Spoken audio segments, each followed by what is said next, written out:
Olá, tá todo mundo me escutando bem? Daqui a pouco a gente vai começar uma live legal.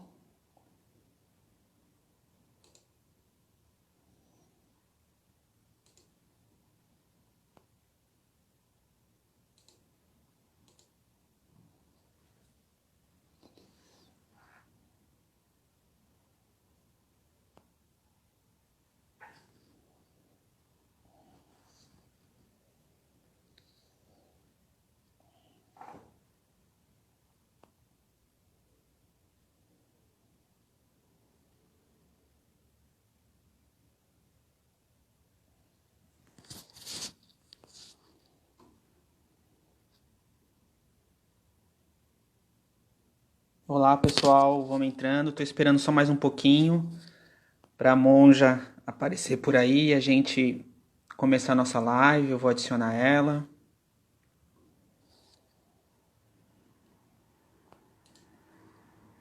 Vocês estão escutando bem? Tá legal o áudio? A minha conexão parece estar bem boa.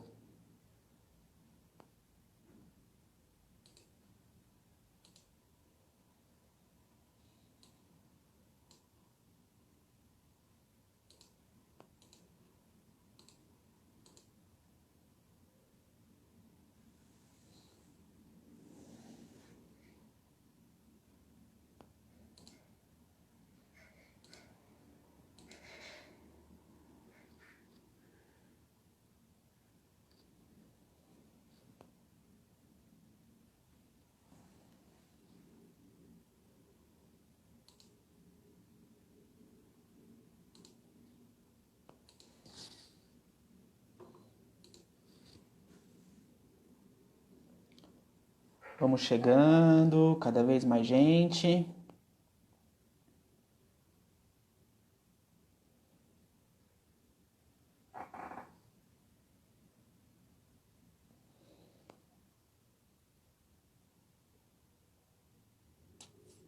Vamos ver se a monja entrou, ainda não.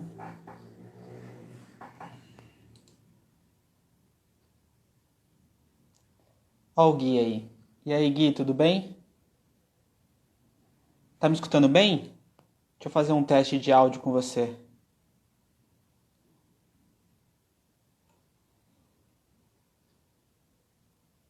Opa, Renatão também entrou.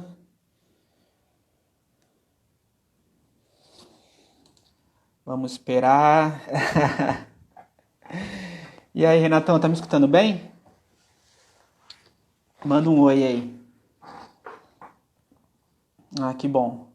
Vamos só esperar dar mais uns minutinhos para a monja entrar, tá, pessoal?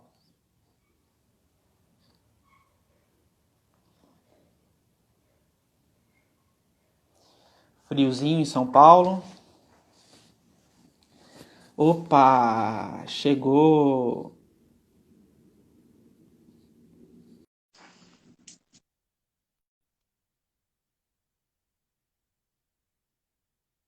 Fechadinha. Oi. Oi. Onde é que você está? Eu tô aqui, a gente é vizinho de bairro. Eu tô aqui na Santa Ai, Cecília.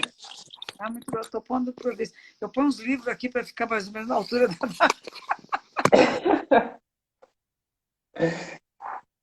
Tá muito frio por aí? história, meu filho. Arranjar esse celular aqui. Agora deu, né? Eu vou mandar um tripé de presente pra senhora. Um tripé ajuda, eu roubei do meu filho. Não, eu tenho, mas está lá embaixo. Eu estava aqui em cima, eu não quis Ah, atrasar para ir buscar e pronto, deu certo. e aí, como que você tá aproveitando esse friozinho em São Paulo? Agasalhando Domê. Nossa, eu também. Não gosto, não sei lidar muito bem com frio, não. A gente A gente vai acostuma. aprendendo. A gente acostuma, né? É. Bom, já quero agradecer de coração. Sou um fã incondicional da senhora. Fiquei muito feliz, muito feliz. Esses últimos dias apreensivo, ansioso por essa responsabilidade de fazer uma live com você. Você não sabe como me sinto muito honrado, assim. E maratonei a senhora esse final de semana, sabia? Quase um Netflix, assim. Assisti tudo, retomei, reassisti, li de novo, tudo que a gente já conhecia da senhora. Então não preciso falar nada. Ah, precisa, porque só eu, né? As pessoas que nos acompanham, não. Deixa eu chamar o povo aqui. Peraí. Tá Tará! bom. Não, eu Também estou adorei chamando o esse pessoal. For Você Daddy. conheceu um pouco a gente? Muito pouco, me conte. Fê, eu quero que você fale de você para mim. Tá bom. Ah, assim, a Forded existe como um negócio social já há 4 anos, Monja. E a Tá. gente, e a gente fala pontualmente sobre parentalidades e masculinidades. E para Aham. mim, falar nesse momento de pandemia nunca fez tanto sentido, sabia? Falar sobre parentalidade e sobre masculinidade. Primeiro, se a gente pegar onde a gente está vivendo num momento onde homens, né, pais e mães, estão vivendo a sua parentalidade 24 horas por dia, 7 dias por semana, é uma coisa nova, né? É Assim, viver com a pessoa próxima na sua própria casa e essa relação full time, né?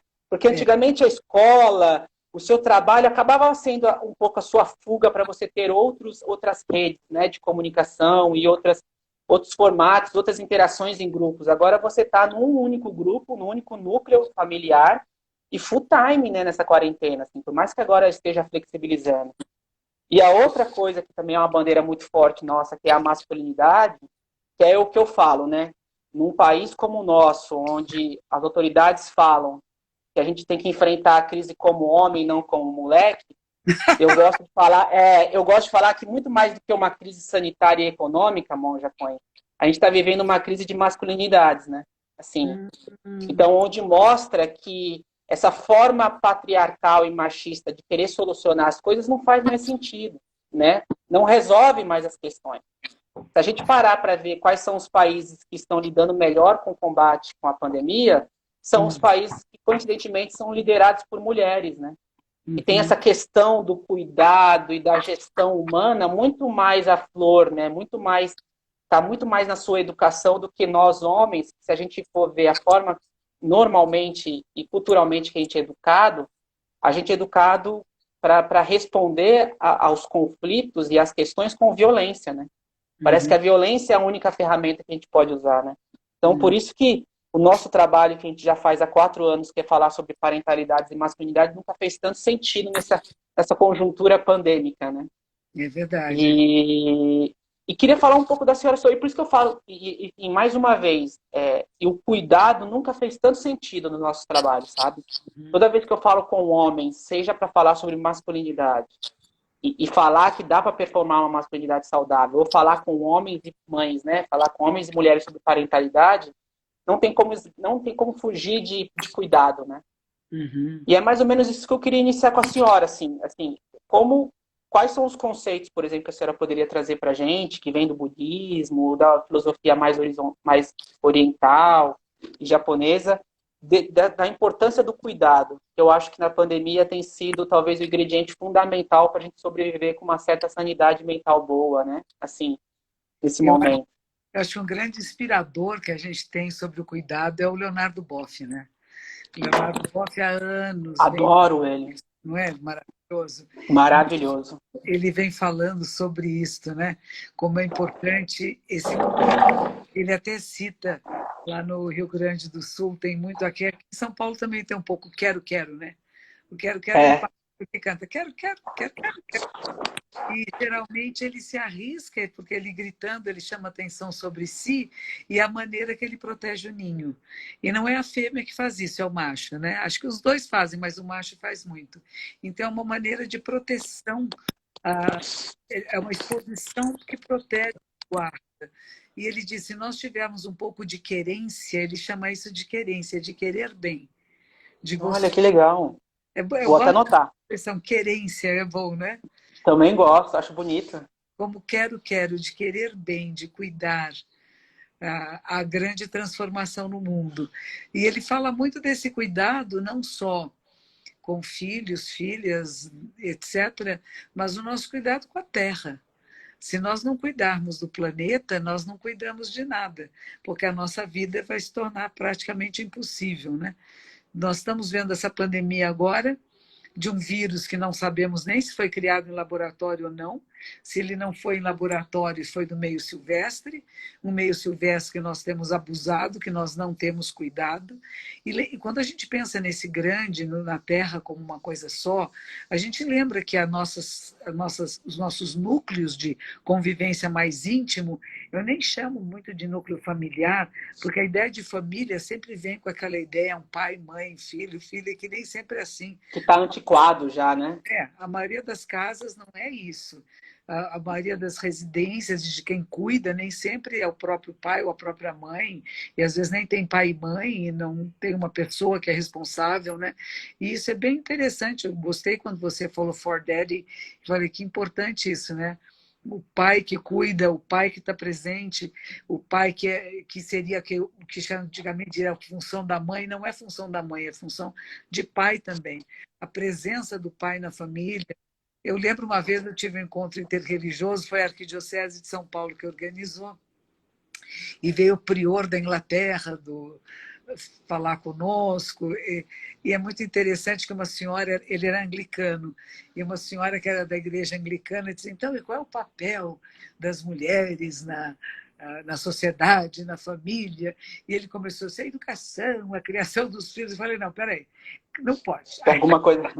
Parou, porque isso aí já não funciona mais, porque não é papel das mulheres, é papel nosso humano, independente se é pai, se é mãe, quem é que está cuidando, quem é que está educando. E uma das coisas que a gente percebeu muito recentemente é que tem pouquíssimos professores homens na educação básica infantil. Principalmente infantil. Não é? Quase todos são mulheres. Então, qual é a relação da criança com a educação? É com a mãe, com a mulher, com a tia, com a avó, e não com o pai. Então, se isso não muda, nós não mudamos toda a estrutura. E por que tem poucos professores homens dando aulas para as criancinhas? Porque pagam muito pouco. E acaba sendo apenas o salário da segunda pessoa da família, né? Daquela que tem um marido que está ganhando mais e que ela está ajudando. Isso não pode ser. Eu acho que o fato de ser professor, ser educador, independe de gênero, e os salários para aqueles que cuidam dos pequeninos devia ser o mais elevado de todos.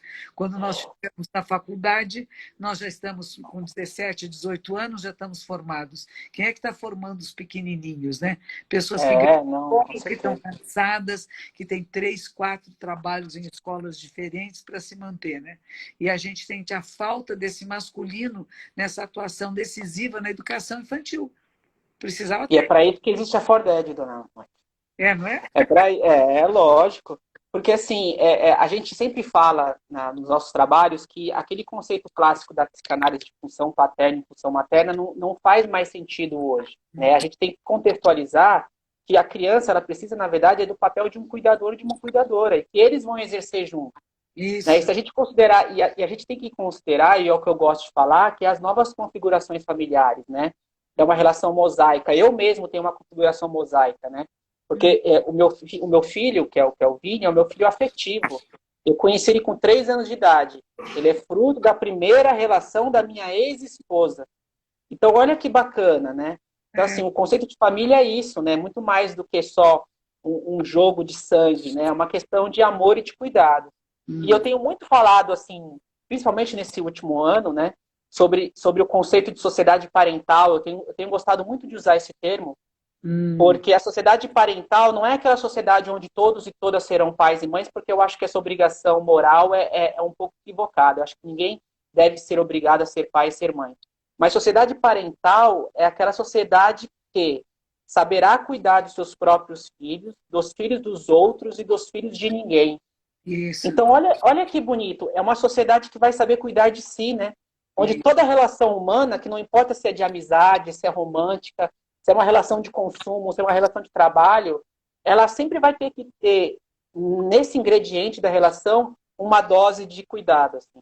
Por isso que eu acho que cuidado, todos os meus materiais que eu tenho trabalhado, estudado sobre masculinidades, parentalidades, paternidades, parece que o cuidado sempre é o elo condutor para grudar toda essa massa, sabe? E parece que é o que mais está faltando, né? A gente Assim, um pouquinho, o que é descuido, né? Quando você não cuida, o que acontece? Acontece grandes problemas, né? E, por exemplo, até esse Covid-19, a Covid-19, o coronavírus, talvez tenha sido um descuido de laboratório, não se sabe, ou um descuido da nossa relação com o meio com a natureza. silvestre. Então, você prende o morceguinho. O morcego é um bichinho muito sensível, né? Ele tem as suas anteninhas, é por radar que ele funciona. Você imagine a sensibilidade desse animal, e ainda é um animal que voa, é um ratinho que voa, quer dizer, é uma espécie muito estranha, diferente, e aí, de repente, você tranca eles numa jaula. Quer dizer, a desestabilização, o desequilíbrio nesse sistema desse animal, que vai fazer que o vírus, que com ele tem simbiose, que com ele vive bem, ele não mata o morcego, nem o morcego mata o vírus, eles têm uma convivência harmoniosa, de repente a harmonia do corpo do morcego se transforma. E o vírus precisa sair de lá, porque lá não tem mais condição de sobrevida, né? E ele vai procurar outro hospedeiro. Só que nós não temos condição de hospedá-lo. Porque para nós, alguns de nós, pode ter doenças fatais. Alguns não acontece nada, alguns seriam os bons hospedeiros, né? Esses que tem, que não é nem resfriadinho, né? Que não acontece nada. E tem outros que morrem. Então, E esse momento que a gente está vivendo de pandemia é tão interessante que eu estava lendo um texto do Christian Dunker, eu hum, gosto muito dele, que é da relação da máscara, né? hum, Assim, a máscara, a máscara nesse momento que a gente está vivendo, não é para você se proteger, é para você proteger o outro. é isso. Então, olha como a gente também pode mudar e ressignificar. Acho que a gente está nesse momento de poder ressignificar as coisas, né? Onde a É, máscara era antigamente usada para você se proteger, seja proteger a sua identidade, né? Alguma coisa. Agora não, você usa a máscara para proteger o outro, né? Para você não correr o risco de, caso você esteja infectado, de poder infectar o outro. Achei muito legal essa nova forma de fazer a leitura da máscara que o é Christian novo Dunker deu. olhar, né? Pois é. E eu digo, quando a gente põe a máscara, a gente pode olhar os olhos dos outros. E os olhos nunca mentem. Às vezes Nossa, você é verdade. não é? Os olhos tudo revelam. Até o Harari, conhece o Harari, né, que escreveu Sim. Homo Sapiens? Ele fala sobre isso, né, de que os computadores, através de algoritmos, vão ser capazes de ler os nossos olhos, a nossa íris, Nossa. e que nós vamos revelar pelo nosso olhar se a gente aprova, desaprova, gosta, não gosta. E ele disse assim, imagine isso caindo nas mãos de um regime autoritário, onde aparece, vamos dizer, a foto de alguém que seja o líder autoritário e você olha e imediatamente a tela reconhece, não gosta de você. E aí essa pessoa pode persegui-lo. Ele disse assim, existe um risco muito grande nessa história da inteligência artificial, no sentido de controle populacional, de controle de pensamento, que em vez de ser uma coisa como alguns esperam que seja, de uma democracia mais aberta, porque todos vamos ter todas as informações, pode também ser usada de forma perniciosa numa ideia de controle, que é alguma coisa que nos Estados Unidos tem pessoas reclamando, né? Que você é identificado pelas câmeras que existem em toda parte. Na China também, se eu não me engano, na Coreia do Norte, talvez. Já tem reconhecimento de inteligência assim, facial nas ruas, por exemplo. Você já Então, consegue detectar uma pessoa e tem todo o script dela. então, nos Estados Unidos estão brigando por isto. E o que acontece? O que uma pandemia, quando essa acontece, pode fazer? Você não vai querer ficar doente. Então, você vai registrar seus dados num computador, num celular. E vai ter a sua carinha ali. E vai saber se você está com febre, não está com febre, afinal, é por questões de saúde. Não é para que que eu saiba que não estou contaminado, mas ao mesmo tempo vai ficar tudo registrado. E a partir daí você pode ser monitorado. E a questão que estão levantando nos Estados Unidos, que tem pessoas muito parecidas e que às vezes o equipamento pode confundir, e já andaram prendendo uma pessoa que não era o criminoso, porque era Meu Deus do muito céu. fisicamente parecia muito aquela outra pessoa. Então é interessante. Bom, tudo isso é muita novidade que está acontecendo. E a Parece gente que a gente está terceirizando o equívoco humano, né? é, e a gente A está gente, a gente a vida inteira aprendeu pessoas erradas, agora a gente está terceirizando o equívoco agora, fazer parece. a máquina fazer a mesma coisa que nós fazíamos. Porque a única coisa que nós temos para colocar lá é a nossa maneira limitada de ver a realidade. De Por isso, eu enxergar. trabalho muito dizendo que a grandes mudanças políticas, econômicas, sociais são de expansão de consciência. Se não houver expansão de consciência, não adianta nada. A gente vai repetir o modelo anterior. Então, como é que a gente não repete esse modelo anterior, que, como você fala, do patriarcalismo, da superioridade do masculino, o masculino que não chora, o masculino que é insensível, o masculino que está lá para brigar e para lutar, não é? E que algumas mulheres, quando assumem posições de liderança, vão imitar o quê? O único modelo que tiveram, que é esse E masculino. masculinizam, né? E aí falha. E aí falha na sua função, porque o modelo que eu tenho que usar ternos agora, né? Eu tenho que sair de terno para trabalhar, e eu tenho que ter uma atitude muito agressiva, porque é assertiva, porque senão não me reconhecem no local de trabalho. E é verdade, o pior é que é verdade, né? O pior que é verdade. O pior é que é verdade, porque a mulher que entra no mercado de trabalho, se ela entrar muito mansa, ela não vai ser ouvida, ela não é reconhecida como o velho sistema. Veja só, na minha ordem budista, logo na época de Shakyamuni Buda, assim como no cristianismo, já tinham Maria Madalena, enfim, as mulheres, Maria e etc. No budismo também, na época de Buda, que é 2.600 anos atrás, ele se torna monge, a mãe adotiva dele se torna monja, mas só que ele no primeiro não queria. Disse assim, como vai ser as famílias sem as mulheres? Numa sociedade patriarcalista, uma mulher que não tem um homem ao seu lado não presta. Ela é Nossa. ostracizada. Então, a família, no momento em que ela não tinha um marido, um irmão, um primo, um filho, um sobrinho, esta mulher era posta fora da sociedade. E é o que um atendente de Buda vai falar com ele, né? Porque quem não ordena Maha Prajapati, que está pedindo tanto a ele, e aí ele se percebe que ele estava recebendo a discriminação da sociedade e do grupo, e como é que ele transcende isso?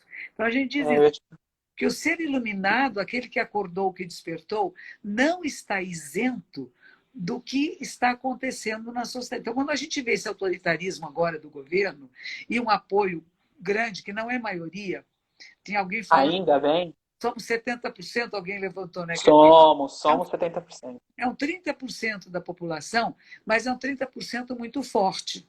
E Muito é barulhento, né? muito barulhento, e um 30% que a gente até fala, nossa, existe ainda isto? Existe pessoas que falam que a família é pai, mãe e filhos, que a homossexualidade é proibida, que é crime, que devia ser castigada. Não dá para entender, né? Não dá para entender. Então você Eu fala, não sei nem o que pensar também quando eu penso nessas coisas, sabia?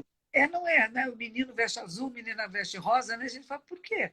No Japão, imagine só, há 30 anos atrás, quando eu estava no Japão fazendo meu treinamento, o Japão que é um país que é muito retrógrado e Tradicional, né? ao mesmo muito para frente. Estávamos fazendo um treinamento, nós monásticos, sobre discriminações sociais. E uma delas era a discriminação de gênero. E eles mudaram as cartilhas escolares.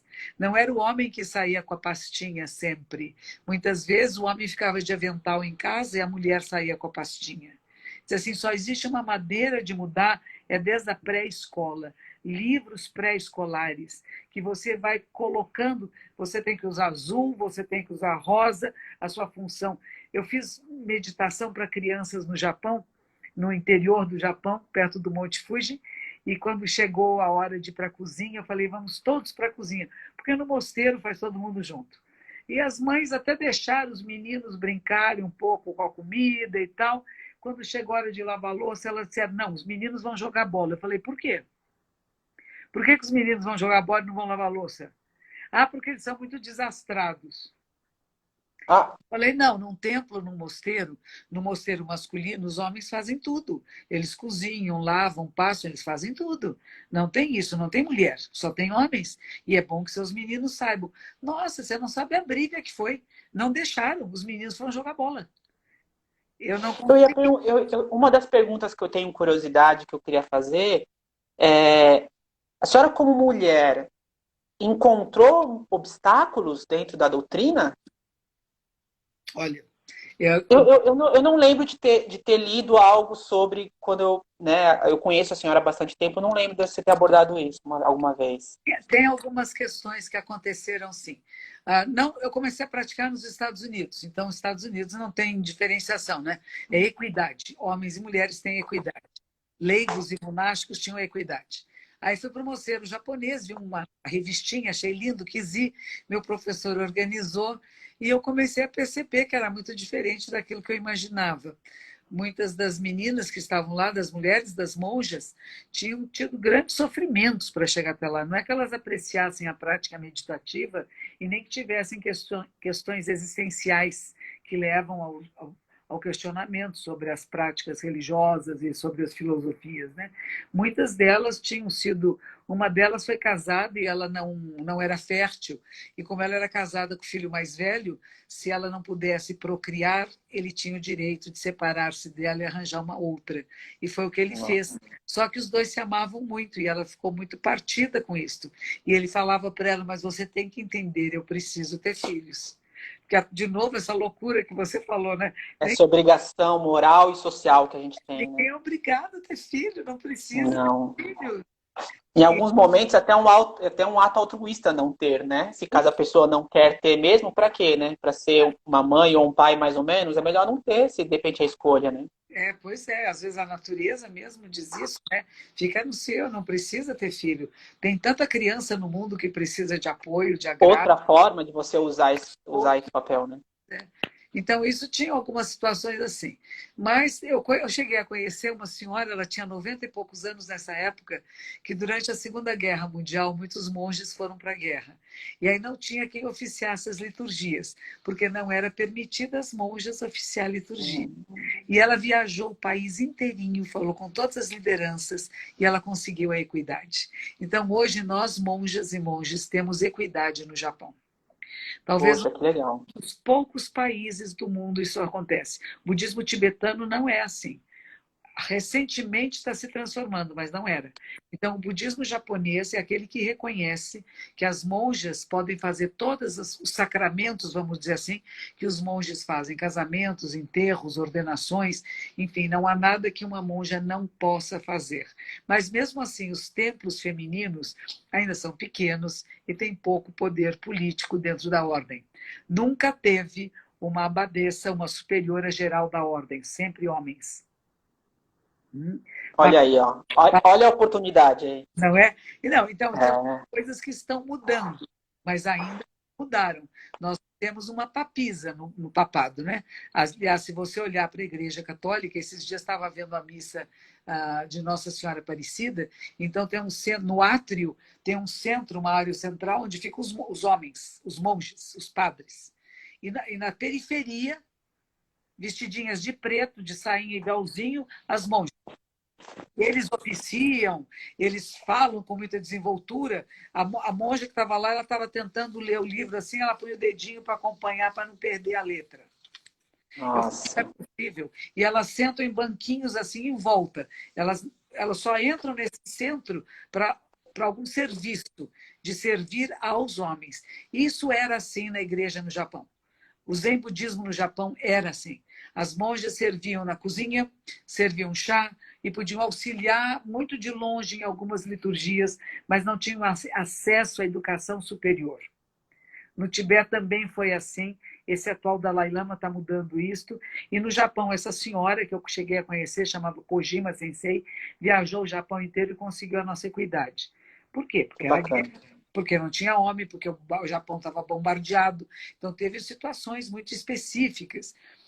E com isso, nós ganhamos alguma posição, mas, como eu digo, a nossa posição ainda é de serventes, De né? conquistar lugar de espaço, né? Ainda está conquistando. Quando eu cheguei aqui no Brasil, eu voltei para o Brasil e fui trabalhar na colônia japonesa, num templo chamado Bushinji, no bairro da Liberdade. E eu era que tinha mais. Como eu fiquei muito tempo no Japão, eu ganhei certos níveis educacionais como monja, né? E quando eu cheguei, eu era casada, me casei com um monge japonês que veio aqui e ele ficou sendo meu defensor. E ele dizia, ela que vai mandar, ela que vai oficiar. E tinham senhores que há muito tempo estavam no templo, eles queriam ele oficiar a cerimônia, e que eu fosse atendente. Ele disse, não, ela oficia e o senhor é atendente. Ele quase morria. A mulher, porque o nosso budismo pode casar, né? A esposa desse monge queria me matar. Isso não é tempo Ah, de mulheres, sabe? Ficavam furiosas. Então você começa a perceber que a discriminação de mulher é tanto do homem para a mulher quanto da mulher para a mulher. E é. isso é muito difícil, sabe? E então teve toda essa conversa. Isso não é tempo para mulher, e eu tinha que assumir o papel de liderança, porque o monge japonês que estava aqui foi embora, e depois eles chamaram um outro do Japão, e aí eu resolvi Isso há sair. quanto tempo atrás, mais ou menos? Aí isso foi, nossa, 90. 2001 foi quando eu saí. Não fazem nem 20 anos ainda. Então, são coisas que ainda acontecem. Mas imagine, naquela época a diretoria era só masculina e tinha um departamento feminino. O departamento feminino fazia comida e bazares. E eu falei, não pode. Aí não tinha brasileiros na diretoria. E como eu falava português, entraram muitos brasileiros na comunidade, que eram membros associados, nós fizemos uma eleição, eles não queriam que votasse. E eu falei, vão votar sim. Vamos voltar. E pusemos depois mulheres na diretoria em cargos que não era só o departamento feminino, era em qualquer departamento, financeiro, administrativo, né? Então, a partir disso, houve mudanças lá dentro, mas ainda é muito frágil. Ainda a posição continua É, muito pesada. eu tenho uma querida amiga, que é a Mafuane, do Instituto Avon, ela fala que a revolução feminina, ela é para fora, né? Ela é para conquistar lugar, conquistar espaço, conquistar fala. E a revolução masculina, ela é interna. Porque o homem não tem muito, não tem mais o que conquistar. O homem já está nos cargos de liderança. O que o homem precisa fazer é se reposicionar, É, né? E aí que é o que a gente fala como a importância de ter a participação do homem na protagonização dessa igualdade também, né? tem que Porque ser. a igualdade de gênero não é só um trabalho das mulheres, né? Não é só as mulheres que têm que ir atrás. Nós, homens, também a gente tem que colocar, tem que ter o nosso papel também nessa igualdade de gênero, tá? Nossa, É. muito, muito legal. Não, foi importante. E o meu marido japonês, na época, ele depois foi embora para o Japão e acabou morrendo, mas quando ele estava aqui, nossa, ele me punha para frente, dizia, é ela que vai fazer, é ela que está qualificada, Fundamental. e nós estamos aqui para servi-la. E eu estou aqui para servi-la, para ajudá-la no seu trabalho, não para eu ser o protagonista, a protagonista é ela. Eu sou auxiliar, porque ela é mais qualificada do que eu. Não porque é mulher, mas porque é mais qualificada do que eu para essa função. E eu sou aquele que vai auxiliar e apoiar para que ela se mantenha. Foi bem interessante isso. E houve uma surpresa, né? Inclusive da mãe dele, engraçado, né? A mãe dele no Japão começou a ficar muito preocupada. Queria dizer, cadê seus alunos? São todos alunos dela? E ele disse, mas os alunos dela são meus, porque nós estamos juntos nisso. Não precisa ter meu nome, eu não preciso assinar embaixo. Ela assinando, eu estou assinando junto, porque nós trabalhamos juntos, né? Então foi muito importante esse contato com ele, a posicionamento que ele tomou em relação à minha posição dentro do próprio templo, da própria igreja, da própria ordem. Mas isso é meio raro, não é uma coisa muito comum. Para você ver como realmente esse patriarcado, né, essa cultura, ela está enraizada em várias culturas, né? Tá. Em várias formas de relação religiosas, sociais, como a gente tem que realmente se esforçar para combater, né? Uma E vez. eu sempre falo, eu gosto muito de um filósofo francês, Hum, de um antropólogo, desculpa, que ele fala que a paternidade para ele tem sido o maior antídoto contra o machismo, sabe? olha E, que e é interessante, assim, eu sempre brinco que não estou dizendo que o homem, ao se tornar pai, num passe de mágicas, ele vai deixar de ser machista, porque não existe isso, né? Todos nós estamos imersos ao machismo. Eu brinco que o machismo, o racismo e outras formas, né, a homofobia, as outras formas, todas essas formas de discriminação, elas são cascas de bananas que vão estar todos os dias na nossa frente. A gente precisa tomar cuidado para não escorregar. No legal. primeiro vacilo você escorrega, sabe? Porque É, não tem como, né? Assim, a gente foi criado dessa forma, então se a gente não se policiar mesmo diariamente, a gente comete esses atos discriminatórios. E, mas é muito interessante essa questão da paternidade como gatilho de transformação, porque talvez seja um momento, a janela de oportunidade onde o homem está mais vulnerável, né? a ressignificar algumas coisas, né? Quando a gente fala de cuidado, por exemplo, se a gente for entender, né, o homem vive 7 anos a menos que a mulher, em média. O homem tem 4 vezes o índice de suicídio do que a mulher. O homem é a maior população carcerária do Brasil, são homens. Então mostra como o homem, assim, isso mostra como a nossa cultura machista não faz só mal às mulheres, né? Mas como os homens estão violentando e matando homens também com essa cultura, né? Então no machismo ninguém ganha. Homens e mulheres todos saem perdendo. É, E a minha maior dificuldade, que é o que eu gostaria muito de escutar um pouco a sua palavra, eu que trabalho com masculinidades e paternidades há tanto tempo, a dificuldade de ainda tocar sobre esse assunto, cuidado e autocuidado com o homem. Como é uma porta difícil, né? Porque se a gente pega, né, nessa cultura machista, eu sempre brinco, né? Assim, o homem médio, ele a vida inteira ele é criado pela mãe e depois parece que a mãe passa o bastão para a esposa.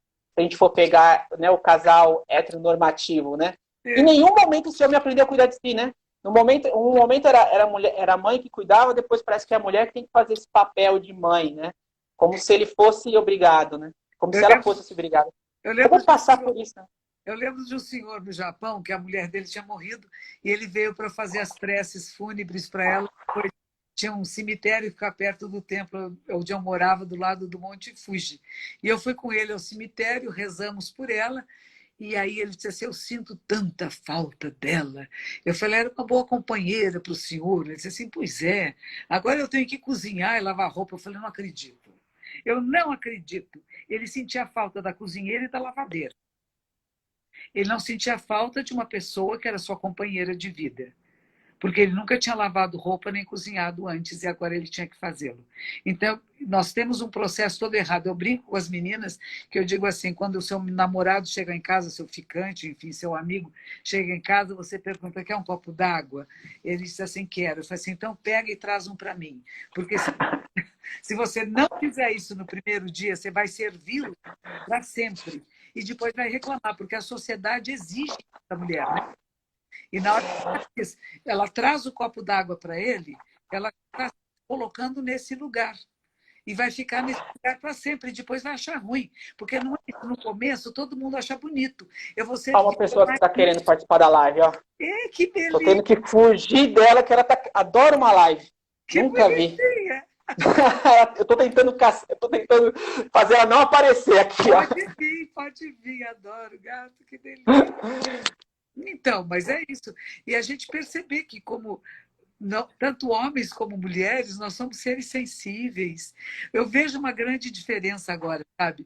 A minha neta casou-se, tem 2 filhos, e o marido é um paizão, ele dá comida, ele acorda cedo, dá banho, troca fralda, e no meio do seu trabalho, e para de trabalhar, e vem para casa, e arranja para fazer trabalho em casa. Eu falei: nossa, que lindo! Eu não me lembro do meu pai fazendo isso nunca, era uma coisa inimaginável, né? Ele talvez pudesse sentar do lado e dar comida na boca, mas poucas vezes, contando uma historinha. Mas ele não, ele está sempre. E os filhos adoram o pai. É papai, papai, papai, papai. Porque aquele que cuida é amado.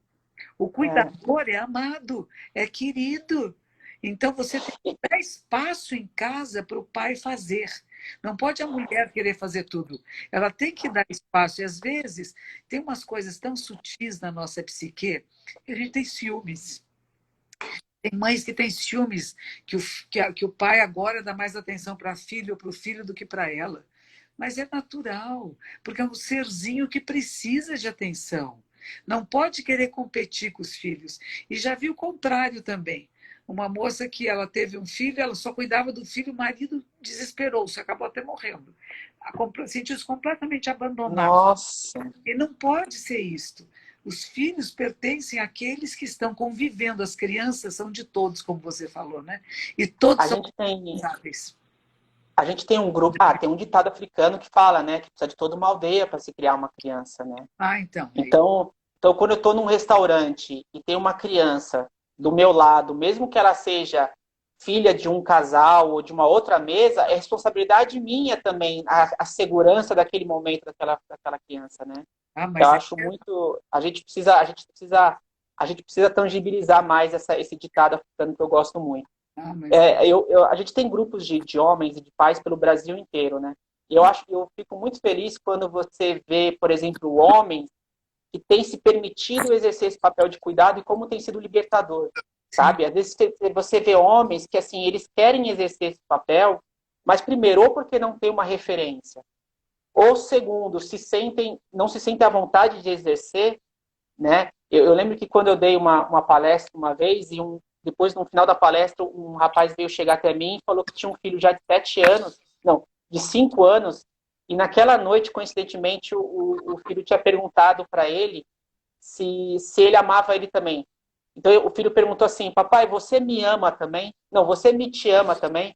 Porque ele escutava muito ele falar para a esposa que, eu te amo, eu te amo, eu te amo, que mas bonitinho. não falava para o filho, né? E Ah, não é que ele não gostava do filho, é porque, mais uma vez, é uma relação do homem com outro homem, por mais que seja paterno. É difícil o toque, né? A gente desmistificar o toque entre homens, né? Eu sempre falo que se tá faltando referência, a gente precisa criar essas referências, né? é. Do homem poder exercer o afeto e o cuidado com o outro homem, seja com seu amigo, com seu filho, com seu pai, com seu tio, nessa relação amorosa e de afeto mesmo, né? E isso cura, né? Isso é curativo, né? E ser verdadeiro com o que sente, né? Não pode dizer não posso sentir isso. Tudo que sentir é humano. E é natural sentir tristeza, alegria. Esses dias, há um tempo atrás, teve um jovem que ele foi traído pelo amigo, pelo sócio, e ele ficou muito triste. Ele ficou um mês trancado em casa. E ele começou a desmontar o computador e montar de novo. E eu falei para ele: olha que coisa bonita, né? Você está desmantendo, porque o computador é o símbolo do nosso cérebro, né? Então eu preciso É, fazer essas conexões, porque doeu tanto. E eu falei, que bonito que pode ser sensível a isto, né? Não é dizer, não, vou processar e vou fazer isso, né? Vou matar, não. Fiquei triste, de uma tristeza profunda. Foi uma traição que me pegou, que me puxou o tapete. É me trancadinho, sentindo essa dor, para poder sair de novo, né? Mas precisou refazer todas as conexões. E aí uma coisa interessante, esses dias eu tenho assistido o professor Clóvis de Barros Filho, de manhã nossa, adoro ele. ele é lindo, que se chama Desperta, Inspire-se. E ele falava sobre isto, né? Agora eu até esqueci o que era, quer dizer, nossa, ele fala tanta coisa boa. Agora esqueci de onde é que estava. Eu assisti um vídeo dele, acho que semana passada, onde ele falava da felicidade, né? Sim, Porque agora a felicidade ela é mercantilizada, né? O capitalismo com facilidade copita alguns temas, né? Então assim, tem livro, né? 10 passos para ser feliz. Aí depois viram que 10 passos não é o bastante, aí lança mais um livro para falar que são 11 passos no final das contas, né? Sabe assim? Eu lembra achei que muito era engraçado. a prudência, é uma coisa, acho que é uma frase de Shakespeare até. A prudência, a, a desconfiança é a lanterna da prudência. Você confia desconfiando. A confiança é importante. Tenho confiança que vai ter sol, que vai ter chuva, que tem dia e noite. Tenho confiança num amigo, numa pessoa, num relacionamento, numa tradição. Mas, ao mesmo tempo, tenho que questionar. Essa minha confiança não pode ser absoluta e fechada. Eu observo, eu percebo. Não é porque eu confio em alguém que se alguém muda o seu comportamento, eu finjo que não mudou nada. Mudou, está mudando. E o que está acontecendo? E pode ser uma mudança boa. Não significa que é uma Lógico. mudança ruim, não significa que é só uma traição. Aí quando esse menino disse que foi traído, eu falei, como que você não percebeu? Ou você não quis perceber? Você não quis ver o que... É, boa. Não Freud é? explicaria isso, né? Ainda mais se Essa você é frase. sócio numa empresa, né? É, Você é sócio de alguém, você tem que ver as contas. Você não nossa, pode cuidar de total. tudo. Então, por isso que não tem a mãe que cuida de tudo. E eu não dou Não. importância e não vejo como é que meu filho, minha filha está sendo orientada. E não tem o pai que cuida de tudo e as outras pessoas da família não veem. Todos juntos temos que ver e olhar como que está sendo levada as questões. Porque as questões da formação infantil são tão delicadas que é preciso vários olhares, porque nós podemos carregar em nós discriminações e preconceitos que nem percebemos e achamos que não temos. Mas na hora que a gente faz, a criança está sentindo tudo. Sabe, né? Agora, Sabe. fale uma coisa, sente outra. Então, vai ser um trabalho coletivo, né? De educar e transformar. Transformar para o quê? Para o ser humano ser o que é, um ser humano. Independente se é homem, mulher, é um ser humano capaz de tudo, de afeto e até de braveza, de tudo. Lógico. Mas sabe É, eu tô lembrando dessa brincadeira que você fez, né? Que você ensinou as meninas a falar assim, que quando o companheiro, o marido, o ficante chegar e você perguntar, você quer um copo d'água e ele falar que sim, você fala, então vai lá pegar e aproveita e traz um para mim. Eu faço uma brincadeira aqui, né? Que muitas mulheres entram em contato comigo para falar assim, meu Deus, como que eu mudo meu marido? Aí primeiro eu falo, ó, primeiro que a responsabilidade de mudar o seu marido não é sua, né? E segundo, tem uma brincadeira ótima que eu falo, ó, que você pode fazer com seu marido e com seus filhos, que é assim, papai só senta no sofá quando a mamãe sentar também, sabe assim? Porque é fácil, né? Assim, é simbólico, mas é engraçado. Assim, ó, então papai só. Então a gente vai fazer uma brincadeirinha. Papai só senta no sofá quando a mamãe sentar também. Porque se a mamãe não sentou, é que ela tá fazendo alguma coisa. E aí Né? papai pode estar fazendo também, né? Também. E a frase do Clóvis que você falou me lembrou de uma outra frase de um educador que eu gosto muito, na verdade, eu sou fã incondicional dele. E para mim me remete muito à parentalidade, né? Que é essa coisa de criar uma criança. Que é o Paulo Freire, que quando ele fala que a gente aprende ensinando e ensina aprendendo. E Mas para mim a relação para mim a minha relação com o meu filho, por exemplo, né, é totalmente essa, assim. Eu nem sei se ele está assistindo, mas assim, a todos os dias, da mesma forma que eu acho que eu ensino ele, eu aprendo diariamente, assim. E eu mas acho que quando nasce uma criança, nasce um professor também, né? Porque é. a gente começa, porque a gente vai ficando adulto, a gente vai se trancafiando dentro de uma caixa e talvez a criança seja a probabilidade que nos permite de a gente aprender ou a reaprender algumas coisas, né? A minha professora, a minha abadesa do meu mosteiro no Japão, ela dizia isso, né? O pai e a mãe nascem junto com o filho. Não existe um pai e Não. uma mãe que existem separados da relação com o filho, né? E o filho é que faz, o filho e a filha é que faz o pai e a mãe serem. E a gente tem muito a aprender com os bichinhos novinhos, né? O ser humano novinho nos ensina muito mais. Não é dizer eu estou ensinando, eu estou aprendendo com eles. Eu lembro meu bisnetinho que pegava um bichinho, um inseto qualquer que fosse, e dizia, é meu bichinho de estimação. Ele fala, nossa, é o bichinho as coisas mais estranhas, bichinho de estimação. E a gente percebe essa ternura do olhar de quem vê pela primeira vez e que a gente perde um pouco.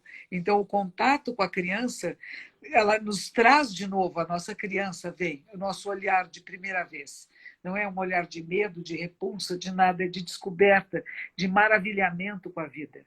Eu acho que a gente tem De mais a vulnerabilidade também, né? De permitir, né? e de afeto, e não tem discriminação, não tem preconceito, não tem nada. Tudo isso é colocado no ser humano. Né? O ser humano não nasce dizendo é branco, preto, amarelo, verde, vermelho, não me doa. É criança da minha idade, é do meu tamanho, tá bom, vamos brincar. Né? E a gente perde isso como? Lembrei de uma frase do Cortella agora. Hum, Seu amigo, parceiro, vocês já escreveram alguns livros juntos. Eu lembrei de uma frase do Cortella que ele fala, né? Ai, como que é? Eu acho que eu tinha até anotado aqui. Ai, caramba, Cortella.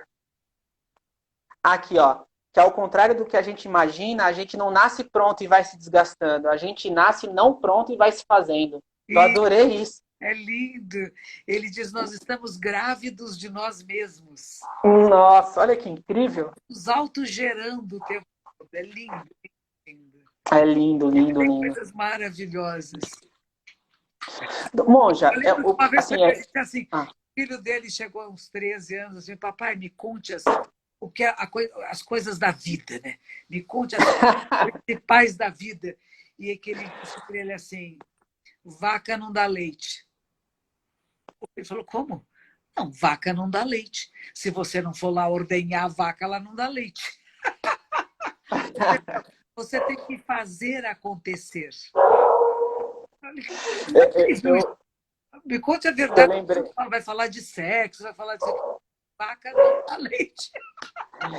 me lembrei de uma experiência que eu tive com meu filho uma vez. Eu acho que ele tinha 6 anos, a gente estava voltando da escola e ele em silêncio no carro, pensativo, sabe? Aí você pensa, putz, uma criança de 6 anos pensativo tem alguma coisa, né? E aí ele caladinho, mas eu respeitando ainda o silêncio dele. Aí de repente ele vira para mim e fala assim: o que é o machismo? Ah, Aí eu fui explicar, falei para ele: olha, sabia que até uns anos atrás a mulher não votava? aham. Você sabia que até uns anos atrás, aí eu comecei a falar de alguns direitos que para ele eram incabíveis, né? Ter essa discriminação por gênero e por sexo. Aí beleza, eu expliquei dessa forma, né? Expliquei de forma séria o que é o machismo, não desconsiderei o fato de ele ter só 6 anos, eu acho que ele merecia uma explicação séria minha, mas respeitando a idade dele de 6 anos, né? Então não filosofei muito, dei só os exemplos. No dia seguinte eu fui buscar ele na escola de novo, aí ele falou assim: eu acho que eu criei uma polêmica na sala de aula. Eu falei: eita, nós, o que você fez? Ele falou assim: a professora pediu pra gente ir na lousa e escrever uma oração afirmativa negativa, alguma coisa assim. É. Aí eu falei: mas o que é? Ele: o amiguinho fulano de tal escreveu: eu não gosto de chuchu. Eu não gosto de fazer lição de casa. Eu falei: e você? Ele disse: eu levantei a mão, fui na lousa, eu falei: você escreveu o quê? Ele falou assim: eu não gosto de machismo, ele escreveu. Eu acho que da explicação. E aí virou um bafafá na sala de aula, que todo mundo, prof, professor, o que é machismo? O que é não sei o quê, não sei o quê.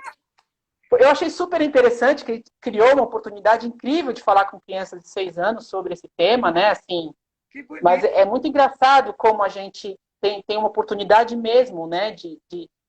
Nós como pais e como mães, ou a gente pode perpetuar É. essa forma, né, de enxergar limitada a vida, ou a gente pode realmente ajudar a expandir, assim. Eu nunca vou esquecer, me fez lembrar dessa experiência agora, assim. E o casamento é outra coisa, né? Um casamento religioso, como é que é feito? O pai leva, primeiro, a mãe leva o filho, que eu brinco sempre, ela não entrega nunca. Sempre a primeira mulher da sua vida seria eu, né, filhinho? A outra é a outra. Então já cria uma relação sogra-nora difícil, né? Eu não entrego meu filho, eu que sei cuidar, eu que sei que alimentar, você não vai poder fazer. Relação de posse, né? É. Então ela leva, mas fica ali do lado. Aí o pai vem trazendo a filha. Ela vem de branco, e o branco não é só a pureza, significa eu vou tomar as cores da sua casa, do seu Brasil, Ah, da sua família. Eu não saio da minha, sabia. eu saio da minha família, eu venho branca para tomar as cores que vocês quiserem. Eu mudo meu nome, meu sobrenome vira o sobrenome da sua família. Eu Tá saio tudo errado, né? da família. Mas o pai, o homem não sai da família. E aí o É pai verdade. entrega a filha. Ele entrega de um homem para outro homem. E um padre me disse que o nono mandamento era não desejar a mulher do próximo, o gado e a propriedade, porque é a mesma coisa. Gado, propriedade ou mulher são objetos que pertencem ao homem. E você, como homem, não deve desejar o do outro homem. Você veja, os preceitos foram feitos do masculino para o masculino, né? Então, isso perpetua. E a menina acha lindo, o papai vai me levar para o altar. Eu falei, você está entendendo o que significa isso? No Japão, os noivos entram juntos. O casal Nossa, que legal. entram juntos e atrás um casal de padrinhos que vão dar suporte a esse casamento. Vamos apoiar vocês como casal. Eu não apoio a noiva, não apoio o noivo. Aqui é assim, né? Padrinhos da noiva ou do noivo, quer dizer, para separar, né? Porque já tem, Se caso dá uma briga, já sabe para onde ir, né? já sabe. São aqueles que vão dizer, eu não falei para você. É um time, né? É. É uma competição. A ideia é o contrário. O casal, ele forma a terceira mandala, eles são o centro de alguma coisa. E as pessoas estão lá para apoiá-los e não para separá-los. Mas isso é difícil, porque todo mundo quer que o papai vai me levar. Não precisa papai, Nossa, entra junto e a sai. gente, eu juro que eu ficaria mais 2 horas problematizando esse assunto com a senhora, se pudesse, sabia? Porque tem tanta coisa, né, para ressignificar, São né? Mas, detalhes ó, e perpetuam esses detalhes, são quase que teatrais, eles perpetuam uma mensagem patriarcal. A mulher pertence ao lógico, homem. E aí, lógico, quando o lógico. homem vai bater na mulher, porque ela é o seu objeto, se ela não faz, Ele tem esse direito, né? eu tenho direito sobre ela. O seu pai me deu você para mim, eu te sustento. Existe coisa mais difícil do que isso? E quando é o contrário, então, os homens agora têm dificuldade de assumir novas posições. Que muitas vezes a mulher trabalha, ela ganha mais, ele ganha menos, e eles têm briga em casa. Na verdade, ele não reconhece que ele pode estar nesse papel e que está muito bem. Não tem a menor importância. Que bom que ela ganha mais que você. Que bom que ela tem uma posição. Mas eles ficam desesperados. Eu já encontrei casais que eu casei que vieram aqui em grandes conflitos porque ela tinha uma empresa que estava dando certo e a dele não dava. E aí ele começa a É a tal da ficar... caixa do homem, né? Já viu esse conceito? Porque ele é o provedor, né? Mas não é mais o provedor. E essa mudança social que está acontecendo, que alguns já perceberam e outros ainda não. Não precisa ser o homem o provedor. A mulher pode ser a provedora da casa e o homem viver feliz com isso.